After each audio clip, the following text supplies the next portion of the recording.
काय सांगाल एकंदरीत कामेरी जिल्हा परिषद मतदारसंघातलं वातावरण काय? हां, वातावरण रणजित पाटलांचं काम एक नंबर आहे, चांगलं आहे काम. रस्त्यांचं केलं आहे, भरपूर कामं केली त्यांनी. केलं.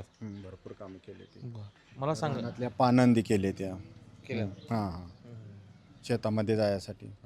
आता निवडणुकीपुरते आहेत काय काय कसं आहे की किती दिवसापासून सक्रिय आहेत ते किंवा कायम सक्रिय असतात काय समाजकारण असेल राजकारण कायम कायम राजकारणात सक्रिय असतात, कायमच. असतात.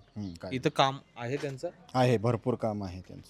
कोणाच्या माध्यमातून ते काम करतात किंवा जयंत पाटील साहेबांच्या माध्यमातून काम करतात. काम करतात? हां. जयंत पाटलांची कामं आहेत काय इथे? जयंत पाटलाचे भरपूर काम आहेत. काय काम आहे? कामेरी डेंपाने स्कीम त्यांनी स्वतः आणल्या, बरं. इरिगेशन स्वतःच केलंय. हां. रानातनी बोर मारून दिलेत त्यांनी जयंत पाटील साहेबांनी. बरं.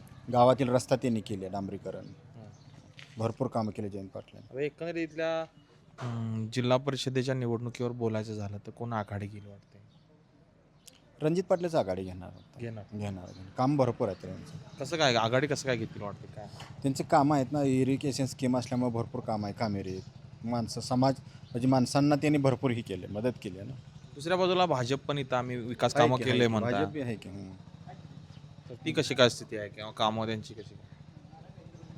त्यांची आता कसं आहे, ते आता दुसरीकडे आहे, लांब आहेत ना ती आमच्यापासून. म्हणजे भाजपनं बी काही किरकोळ कामं केली तेच की, पण आमच्या हे जयंत पाटील साहेबांच्या माध्यमातून रणजित पाटलांनी कामं जास्त केली. अशाच नवनवीन अपडेट्ससाठी डिजिटल कोल्हापूर चॅनेलला सबस्क्राईब करायला विसरू नका.